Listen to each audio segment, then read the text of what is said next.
Differences between respiration in animals and respiration in plants.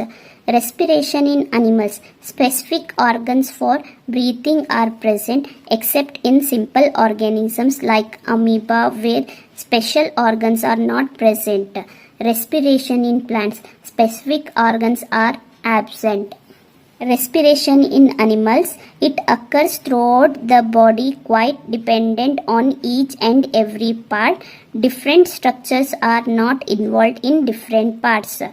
Each respiration in plants. Each plant part respires independently of other parts. Different structures are involved in different parts. Stomata in leaves and lenticels in old stems.